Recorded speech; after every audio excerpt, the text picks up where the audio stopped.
I'm delighted to say Michael Darragh MacAuley and Eamon McGee are with us. Inspired a bit by Eamon McGee's tweet, it worries me immensely that there is young lads out there who swear by Andrew Tate and Jordan Peterson. There's the tweet on screen for you. Eamon, what worries you about this? Well, first of all, I have to say that there's a big difference between Peterson and Tate. Now, I think some people were saying that I was putting them in similar brackets. Tate's way further down the road than what Peterson. Peterson was the kind of the start of this. And it is, in my opinion, when you just keep the thing going now. But in terms of what worries me, the Tate thing is obvious because the stuff he said in terms of how he kind of glamorizes, misogyny, and he talks about raping women. With the Peterson now, I just think that I kind of came into Peterson through a friend, and I've listened to a few debates and all this, and he's seemed to be a bit of a spooker. And if young fellas are putting him in this bracket as a kind of a sage and someone that they can go to and someone that they take life advice from, then that worries me. And obviously the Tate thing worries me because he's just such a plonker and he just has really, really toxic views here. Yeah, if you look through any of the young Irish actors or musicians or footballers or GA players, if you look through their following on Twitter, Tate's name pops up on a lot of them. Michael Darragh, you were happy enough to talk about this to us, as you were saying. Of all the nice things you've asked me to talk about over the years, I've turned you down. But this one, you did want to talk to us about this. Yeah, for God knows why.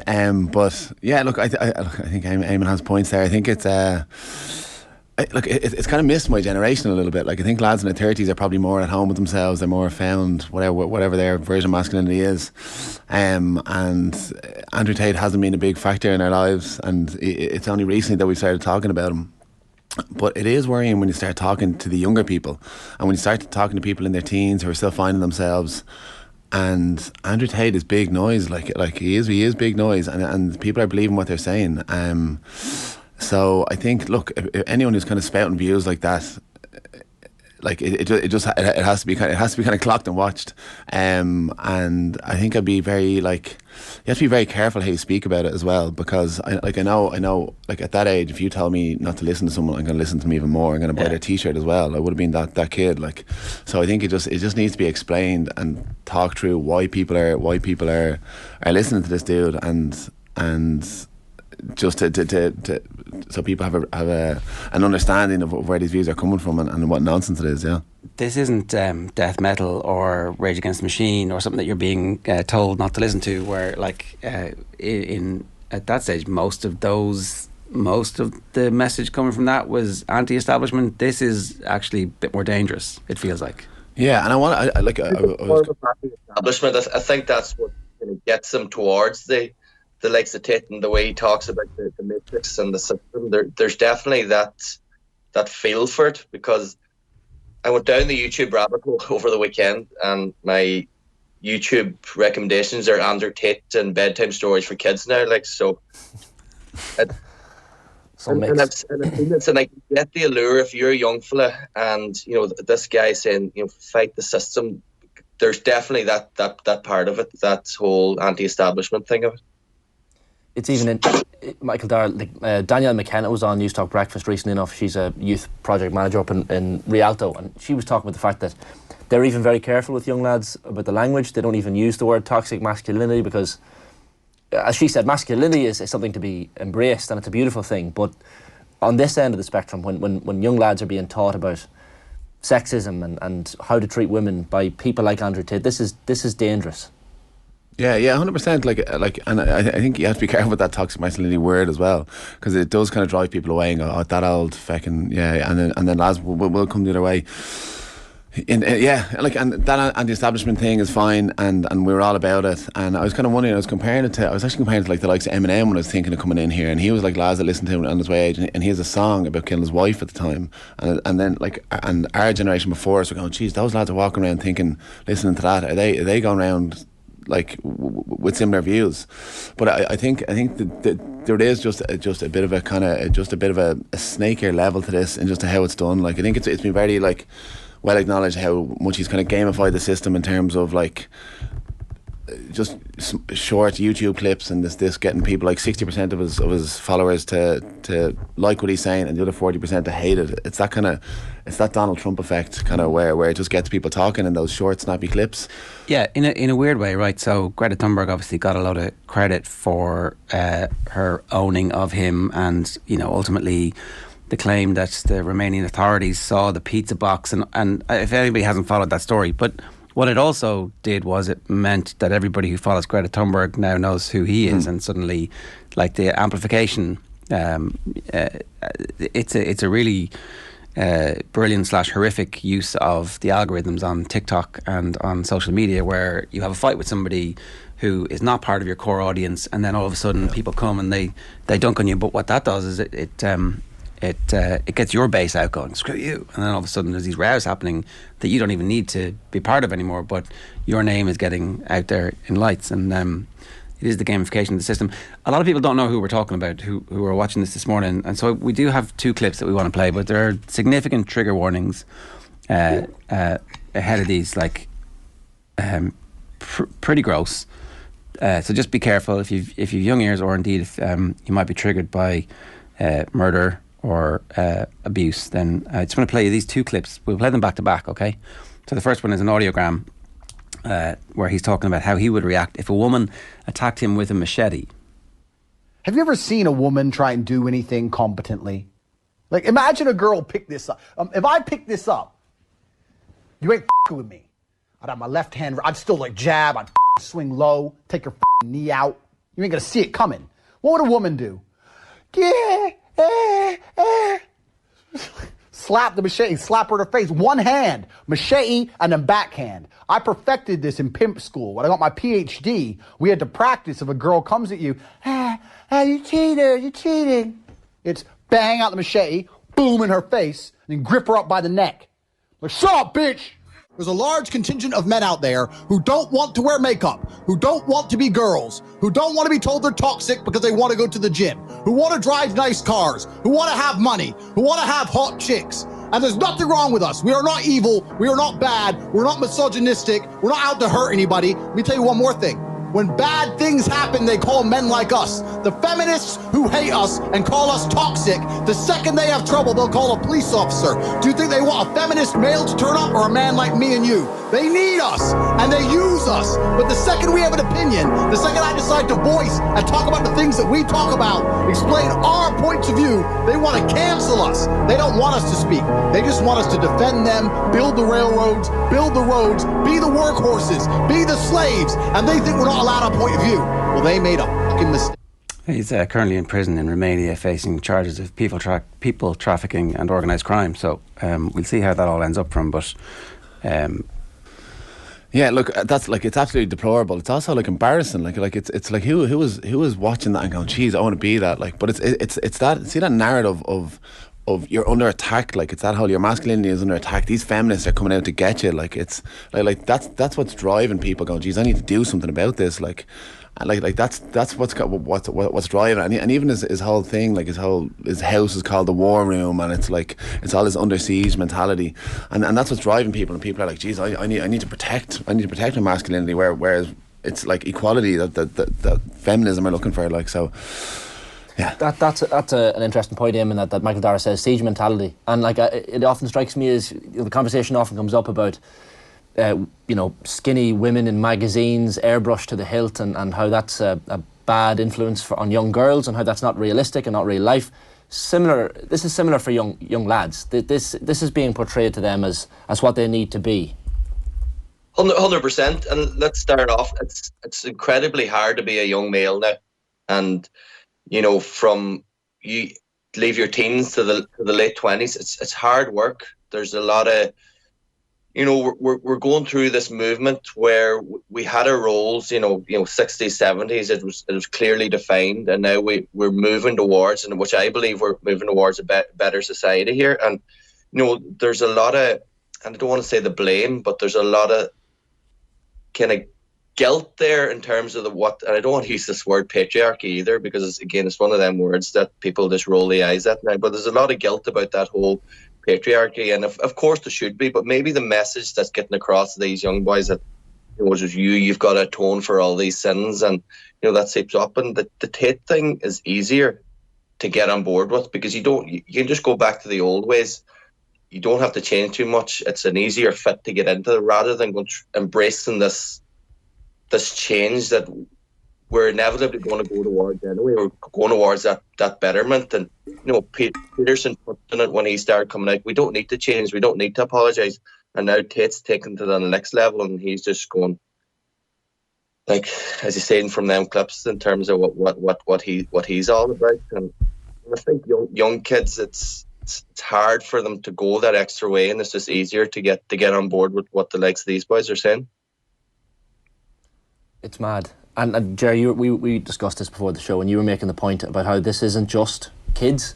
That Jordan Peterson, did he sell out the Three Arena? I think he did, and that wasn't all teenage boys attending that either. And I'd like to think a lot of people in their friend group, if someone, you know, started spouting Andrew Tate's views over a dinner table or a few pints with your mates, that people would step in and say, well, that's not okay. But that's the point. It's not just young kids looking at their phones and being plagued and diseased by social media. It's adults too. Yeah. I know in the YouTube comments, before I even opened them this morning, we're going to be called woke, leftist, everything under the sun. It's the usual crap. I can't wait. And they're grown men. Yeah, no. Like, and what also happens, Shane, is that people would say, "Why are you giving this airtime? Why are you giving what Tate wants?" But yeah, that's gone. It's in, you know, the school grounds. It's on the phones. The whole Tate thing, young fellas are in it. So this is why we need to have these conversations, and this is why, you know, we need to, because a lot of parents don't have a clue who Andrew Tate is. There's a lot of older generation that don't know about it. So people need to have these conversations, because if we just, you know, bury the head in the sand, it's no good either. Like, I actually think it's interesting to watch. Like, you see someone with these amazing cars and his lifestyle, like, and I think the vast majority of people who are flicking through his stuff are it's just eye candy. They're like, I will watch that. But I think it's the ones that are actually really start believing in his values. Like, they're the ones that are actually feeling they're the ones that were disconnected from society. They're the ones that feel that there isn't a place for them, and he's given them that place. They're the ones that you need to look out for, and that you need to try and push towards having a conversation with someone. Like, that's like the next level, and they are only the smaller percentage of it. Like, everyone that follows Andrew Tate isn't a bad person. Like, what do we do?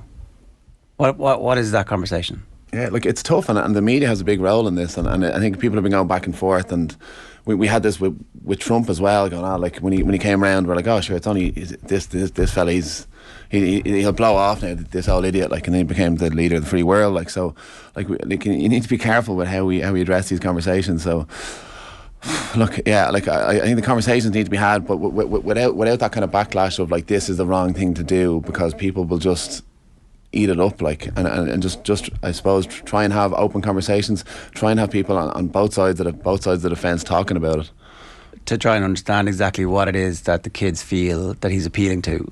Because otherwise, like, we were talking about it beforehand, and Cameron, who kind of put this whole thing together, was making the point that a lot of people don't realise how difficult it was to get whatever form of equality we have today. I don't think we're finished. I don't think that we are a fully equal society, and you see it in the gender pay gap, and you see it in loads of different ways. If you're 16, 17, you don't know that you know, people of colour had it so bad for so long, and we all have kind of witnessed that process, that change from the 70s, 80s, 90s. That was hard won. The marriage referendum, so hard won. Like, we feel like there's kind of a, you know, well, this is just the reality, but actually you have to go through that process. That was an iterative process. You know, loads of societies aren't the same. Eastern Europe, still very homophobic, you know. There, it's not natural that you would march in pride if you're a company. There, you know, the workforce are rebelling against that type of thing, and they're all part of the same European Union. So I guess the point is that, like, what we take for granted, we shouldn't take for granted, and we should be actually willing to explain to people, no, equality is very important. Men and women are equal, and not just assume that they know it for some reason.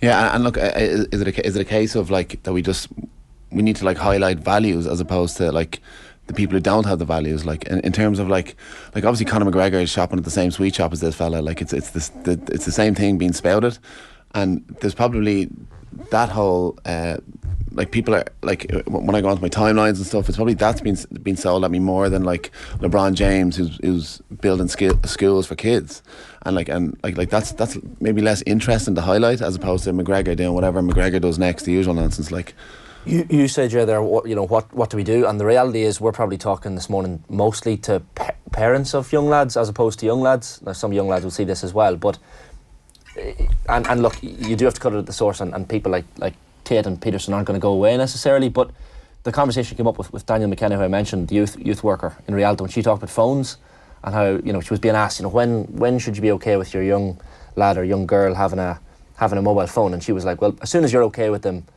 seeing porn and seeing people like Andrew Tate pop up, that's when you buy the phone for your kid. Because the reality is, as soon as you get the phone, they're going to see this crap.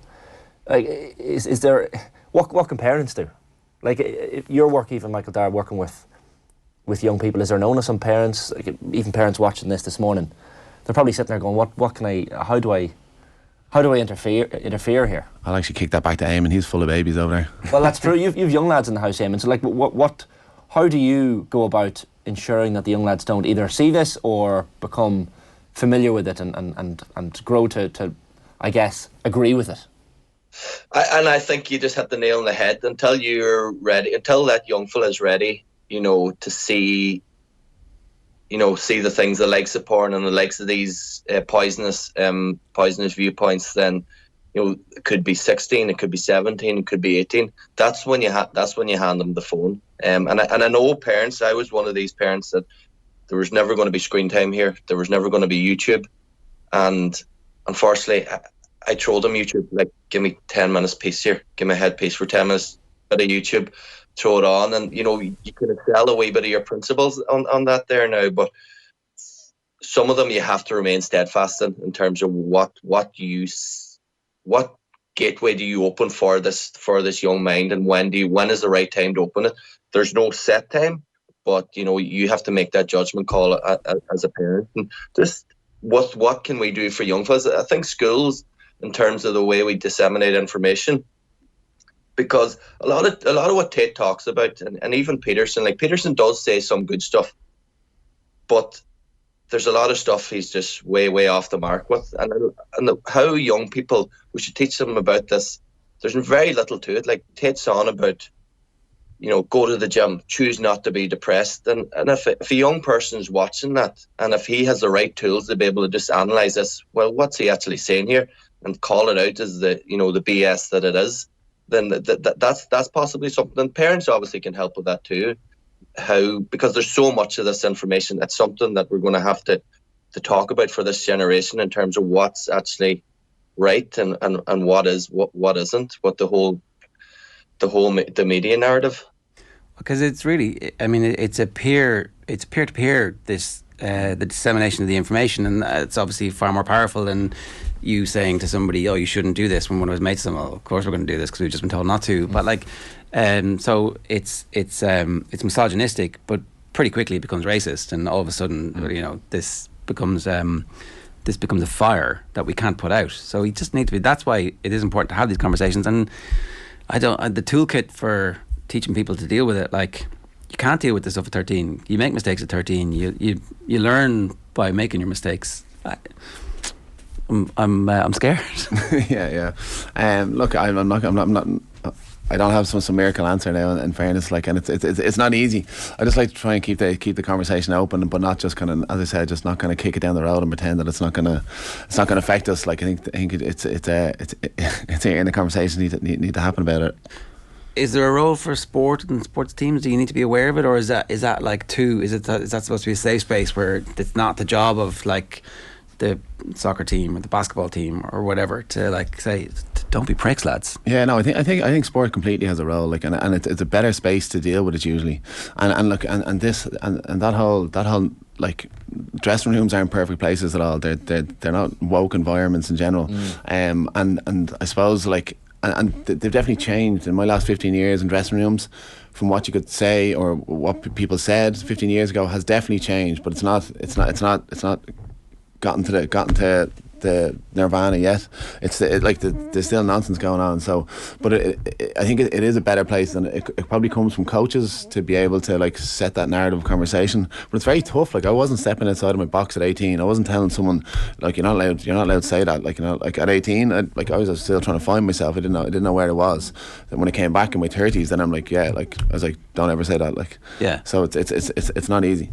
It really isn't. For me, sport, it's got to be. There's got to be leaders in the local. I think in an elite environment, we shouldn't take, and we won't get any leadership from any elite sports, be it boxing, be it cycling, soccer or whatever. I think at a local level, that's where we need to see our leaders and to see our, the coaches down the local club stepping in, and maybe if they see a conversation that strikes up, come down it, and not come down it hard, but just educate and say, do you honestly believe that now? Because it says it's hard being that young kid nowadays, and I think if we come down hard in this, then we totally put it in the forbidden section, that it's just going to make it more appealing to the young people. I was at a play recently. Timmy Creed did a play called Spliced, a one-man play about hurling, but it's all about that kind of dressing room culture, and it's really interesting. And we had a conversation afterwards, and like I think that's what we were talking about that as well, in terms of like there's probably 2 or 3 leaders in every single dressing room that actually completely set the tone of what happens in that dressing room, like, and that'll happen at all ages, like, and they will, like, in whatever way they want to pull and steer the dressing room, will trickle down to everything else that happens. So it's important. As I said, it's not easy for you to be the person that steps up, but if you're listening to that and you are in that dressing room, like, to have those conversations with those 2 or 3 people can make it a different place for the better. Yeah. I think the other thing is to try and create an alternative version of reality that is actually a positive sense of what it means to be a man, or to define yourself as a man, to be masculine. Like, and so to take it away from the conversation where the only way is for it to be associated with negativity, and that's difficult because that's like chiseling off generations of conversation. But like I know Gizzy tries to talk about this a good bit, about like positive masculinity and celebrating who you are as a man without it actually damaging, or without it being negative or aggressive. And running around the nip. No better man than Gizzy to push that. But yeah, like that's what I was saying, like to highlight those values of like respect, integrity, and as I said, like LeBron James might be someone who did that. Like, and unfortunately I was going in rabbit holes as well of Andrew Tate, and it's a dangerous place. And then it just popped up, like it was like a minute of Usain Bolt being sound to strangers, some like random clip, and it was so refreshing. It was like, that's what you can do. You can actually just be sound to strangers instead of being this like ridiculous human being. So yeah, that's the point. That's why you came in, because you wanted to talk about this and keep this conversation going. And I think like yourself and Eamon are both role models. GAA players realistically are role models in Irish society. It's going to take a lot more people like yourselves who are role models to come out against what Andrew Tate and the likes of Jordan Peterson are saying. I know what Eamon's going to say there, just in terms of like all the club levels, like all the local lads in clubs are role models in their clubs and in their towns as well, and that's where the conversation needs to trickle. All right, any final thoughts, Eamon? No, this is just good to have the conversation, like, and just make people aware of it, and so it's the heavy-handed approach. It's tough being that young person, and we've got to acknowledge what we did, what the patriarchy did, and try and become better without taking a step backwards now, if that makes sense. Maybe just all run around the fields in Kerry with Gizzy in the nip, and it'll all be sorted. It's on the agenda. All right, Michael Darragh MacAuley, Eamon McGee, thanks lads.